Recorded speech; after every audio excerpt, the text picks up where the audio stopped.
혹시 이 할아버지 아시나요? 그럼 이 할아버지는요? 치킨을 대표하는 치킨계의 얼굴이죠. 괜히 이 따뜻한 미소만 봐도 치킨 냄새가 어디서 폴폴 나는 것 같은데요. 오늘 다룰 내용은 아마 전 세계에서 가장 유명한 치킨 브랜드일 것 같습니다. 켄터키에 있는 프라이드 치킨이죠. 이 브랜드 주유소에서 시작했는데요. 오늘의 주인공은 바로 로고 속 이 할아버지입니다. 주유소 구석에 있던 작은 기사식당을 지금의 프랜차이즈로 만든 인물이에요. 아무래도 이 할아버지 전 세계에서 가장 유명한 할아버지가 아닐까 싶습니다. 세상의 모든 브랜딩 이야기, 오늘 들려드릴 브랜드는 KFC입니다.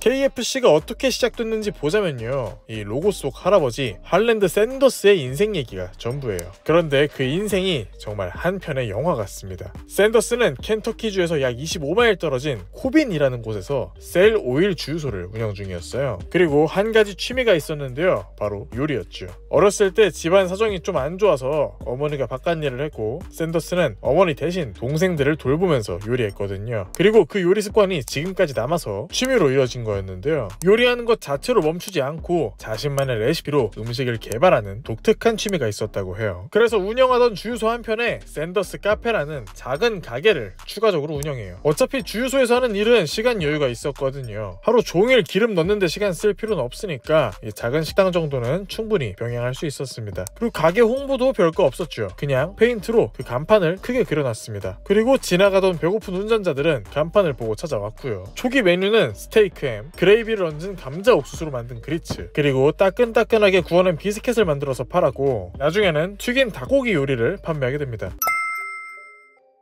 왜 갑자기 치킨을 팔았느냐 하면, 당시만 해도 샌더스는 이 튀긴 닭 요리가 고급 음식이라고 생각했다고 해요. 그러니까 치킨을 맛있게 튀겨낸다면 손님은 자연스럽게 많아질 거라고 생각했어요. 그리고 맛이 좋았는지 샌더스의 가게는 켄터키의 맛집으로 소문날 정도로 유명해졌습니다. 손님이 갈수록 늘었죠. 하지만 치킨은 아시다시피 30분 정도의 긴 조리 시간으로 오는 손님을 다 받아낼 수가 없었습니다. 한편 샌더스의 주유소 근처에는 다른 주유소가 있었는데요, 경쟁사였죠. 사장은 매트 스튜어트라는 사람이었고요. 그런데 샌더스의 식당이 너무 잘 되는 바람에 손님들이 스튜어트네 주유소는 안 가고 다 그쪽으로만 가서 매일 파리만 날리고 있었어요. 그래서 스튜어트는 홧김에 샌더스가 붙여놓은 광고 간판을 자신의 주유소 표지판으로 바꿨습니다. 그런데 이렇게 되면 샌더스 입장에선 화가 나죠. 깽판을 쳐놓으니까요. 그래서 매니저 2명과 함께 스튜어트를 찾아가게 됐는데요, 여기서 문제가 발생합니다. 스튜어트는 화를 못 이겨서 결국 총을 쐈는데요, 샌더스와 동행했던 매니저 로버트 깁슨이 이 총에 맞아 사망하죠. 큰일이었습니다. 그래서 안되겠다 싶은 샌더스도 스튜어트를 향해 총을 쐈고, 이 총은 스튜어트의 어깨에 맞습니다. 그리고 이쯤 끝나서 다행이라고 해야 될지는 모르겠는데, 아무튼 그렇게 스튜어트를 제압하며 총격전은 끝났어요. 그리고 스튜어트는 살인 혐의로 10억 18년형을 받게 됩니다. 무려 10억 18년이요 역시 미국답죠. 아무튼 뭐 경쟁자까지 사라진 샌더스의 주유소는 이제 거의 독점적으로 장사를 하기 시작했어요. 그런데 치킨은 조리하는데 시간이 오래 걸린다고 했죠. 손님은 오는데 음식을 팔 수가 없던 샌더스는 조리 시간은 줄이고 맛은 높이기 위해 끊임없이 치킨 요리를 연구합니다. 그러다 결국 압력 밥솥으로 치킨을 튀기는 요리법을 개발했는데요, 30분 걸리던 치킨을 8분 만에 튀겨낼 수 있는 마법의 조리법이었죠. 이 요리법 맛도 좋고 조리도 빨랐습니다. 당연히 점점 장사가 잘 됐는데요, 이젠 주유소 장사보다 식당 장사가 더 매출 비중이 높아질 정도였어요. 그런데 잘 돼도 문제가 있었습니다.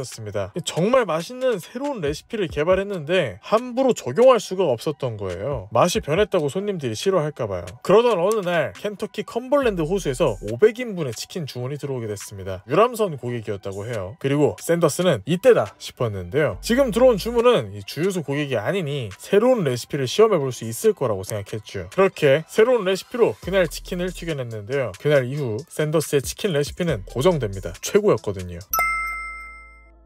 그렇게 시간은 흐르고 샌더스는 당시 켄터키 주지사였던 로렌스 웨더비에게 대령 칭호를 받아요. 맛있는 치킨으로 켄터키의 요리 문화에 기여했다는 거죠. 하지만 이렇게 명예로운 칭호가 있음에도 샌더스는 이맘때부터 노후에 대한 걱정을 꾸준히 하는데요, 언제까지 장사할 수 있겠냐는 거죠. 그리고 설상가상으로 샌더스 카페에 불이 났어요. 그래서 프랜차이즈화를 시도해보려고 합니다. 이때부터는 비밀 요리법과 압력솥을 가지고 여러 레스토랑을 찾아갔어요. 내가 치킨 기가 막히게 튀기는 법을 아는데 너네 가게에서 팔아보지 않을래? 라고요. 그런데 그 레시피가 압력솥에 기름을 넣고 튀기는 거잖아요. 대부분의 사장님은 이 조리법이 위험하다고 생각해서 제안을 거절했습니다. 아무래도 불신과 안전에 대한 우려 때문에 샌더스는 연이어 퇴짜를 맞았죠. 그래서 결국에는 그의 프랜차이즈화 시도가 번번이 실패로 돌아갔습니다. 그래서 이때 나온 말이 1008번 실패하고 1009번째 도전에 성공한 남자의 이야기 뭐 그런 건데요. 실제로 샌더스 아내의 말에 따르면 1000번까지는 아니고 600~700군데 식당에 돌아다녔다고 해요. 포기하지 않았어요. 직접 해봤는데 위험하지도 않았고 일단 너무 맛있어서 성공할 수 있다는 확신이 있었거든요. 그러던 중 웬디스의 창업주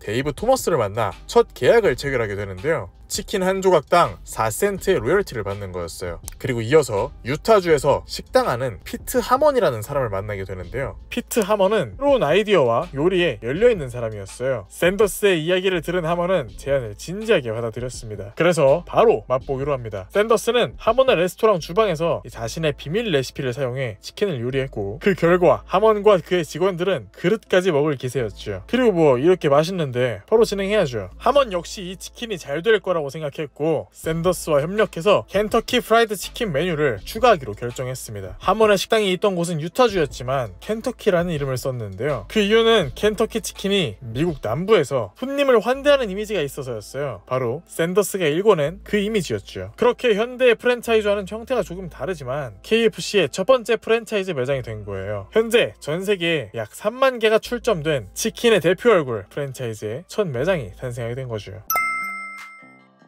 KFC의 첫 프랜차이즈 매장이 탄생했을 때 샌더스는 62세였습니다. 그리고 치킨을 개발하기 전까지 샌더스는 누구보다 기구한 사람이었죠. 그의 어린 시절을 보자면요. 1890년 9월 9일 미국 인디애나주 헨리빌에서 동쪽으로 5km 정도 떨어진 시골 마을에서 한 사내 아이가 태어납니다. 이 아이의 이름 할랜드 샌더스였습니다. 샌더스에게는 아버지, 어머니, 그리고 동생 둘이 있었는데요. 7살이 되던 해에 아버지가 갑자기 돌아가시게 됩니다. 그래서 어머니는 어떻게든 자식들을 먹여 살리기 위해서 공장에 들어가게 됐죠. 그리고 샌더스는 마디로서 동생들을 보살피며 집에서 요리를 하곤 했습니다. 다시 한번 말하지만 7살이었어요. 그 꼬맹이는 주로 호밀빵을 만들곤 했는데요. 다행히 동생들은 뭐 당연히 맛있게 먹었고 가끔 어머니한테도 드렸는데 어머니와 그 공장 동료분들까지도 맛있게 먹었다고 해요. 그만큼 어릴 적부터 요리에 재능을 보였죠. 그렇게 시간이 흘러 샌더스가 12살 되던 해에는 어머니가 재혼하게 됩니다. 그런데 새아버지라는 사람이 성격이 지독했습니다. 일단 아이들을 싫어했어요. 어린아이들에게 가정폭력도 매일같이 휘둘렸죠. 심지어 샌더스와 동생들을 80마일이나 떨어진 농장에 일하도록 보내버리고 그래서 샌더스는 결국 농장 근처 이모 집에 얹혀 살게 됩니다. 농사일 하면서도요. 학교에 다니긴 했지만 학업에 집중하지 못하고 점점 뒤처져 갔어요. 결국 샌더스는 자퇴하고 13살 되던 해에는 이모 집에서 떠나서 홀로 서기를 시작했습니다. 그리고 이때부터 할 수 있는 모든 일을 다 하기 시작했어요. 농장 일도 하고 전차도 몰다가 군인을 모집한다는 글을 보고 나이를 속인 채로 입대도 했다가 들켜서 퇴역도 하고 석탄 긁어낸 일도 하면서 어찌저찌 결혼까지 할 정도로 열심히 살았습니다. 그리고 어느 정도 안정이 돼서 이때부터 샌더스는 본격적으로 사업을 시작하게 되는데요. 계속 독립적인 삶을 살다 보니 직장 생활보다 개인 사업을 항상 꿈꿔왔거든요. 그러다 1920년에 샌더스는 투자자들을 모아 오하이오 강에서 페리를 운영하는 회사를 설립했습니다. 당시 오하이오 강을 건너고자 하는 수요는 많았는데 공급은 적었거든요. 그래서 이 사업이 대박납니다. 날이 갈수록 주가가 치솟았어요. 샌더스는 물이 올랐을 때 페리 회사의 주식을 팔아 당시 22,000달러, 현재 가치로 약 4억 원에 달하는 금액을 벌었습니다. 그리고 사업에 자신이 생긴 샌더스는 곧바로 이 자금을 아세틸렌 램프 사업에 투자했는데요. 하지만 얼마 지나지 않아 델코 일렉트로닉스라는 회사에서 전기 램프를 출시하면서 아세틸렌 램프는 시장에서 경쟁력을 잃게 됐어요. 결과는 뭐 지금 다들 전기 쓰시잖아요. 전기 램프가 있는데도 아세틸렌 램프를 쓰는 사람은 찾기 힘들었습니다. 그러니까 샌더스는 이때 투자한 돈 전 재산을 거의 다 잃었어요. 그래서 어쩔 수 없이 샌더스는 켄터키주 캠프 넬슨에서 미슐린 타이어 회사의 세일즈맨으로 일하게 됐어요. 그래도 개인 사업을 성공시킨 이력도 있고 워낙 산전수전 다 겪어본 업계 베테랑이라서 그런지 취업은 바로 됐거든요. 그렇게 지금으로 치자면 잘 나가는 대기업 영업사원으로 열심히 일하면서 착실히 살고 있었는데요. 만족이 안 됐다고 합니다. 아무래도 사업하던 사람은 남 밑에서 일하는 게 쉽지 않거든요. 물론 일을 못한 건 아니었는데 본인이 만족하지 못했을 했어요. 물론 직업도 안정적이고 좋았지만 당시 미국이 대공황에 접어들기도 했고 더 많은 돈을 벌고 싶었거든요. 그래서 절대 망하지 않는 사업이 뭐가 있을지 생각해 봤는데요. 아무래도 주유소가 괜찮아 보였어요. 당시 1920년대에서 30년대는 자동차 보급이 급속도로 늘고 있어서 주유소 산업도 급성장했거든요. 그래서 켄터키의 코빈에 자리 잡게 됐는데요. 코빈은 25번 국도가 지나가는 곳이라서 당시 미국의 북쪽과 남쪽을 이어주는 교통의 요지였다고 해요. 아무튼 샌더스는 주유소를 시작하며 치킨 사업을 구상하게 됐습니다. 이렇게 샌더스는 불우한 환경과 실패를 겪으면서도 전 세계 치킨의 아버지, 아니 할아버지가 된 건데요. 결국 그를 성공으로 이끈 건 불우한 환경이 가져다준 슬픈 취미생활이었습니다. 동시에 가장 자신 있는 분야이기도 했고요. 성공했다고는 하지만 동생들을 위해 요리하는 어린 시절의 자신을 본다면 어떤 생각이 들까요? 아무튼 포기하지 않는다면 성공은 어떤 방향으로든 찾아올 수 있다는 얘기를 대변하는 인물인 것 같습니다. 그 재능의 꽃은 어려움에서 피어날 수도 있는 거고요. 그런 김에 오늘은 오랜만에 KFC 치킨 어떠세요? 그럼 맛있는 치킨 드시길 바라면서요. 오늘도 시청해주셔서 감사합니다. 오늘 영상 여기까지 KFC였습니다.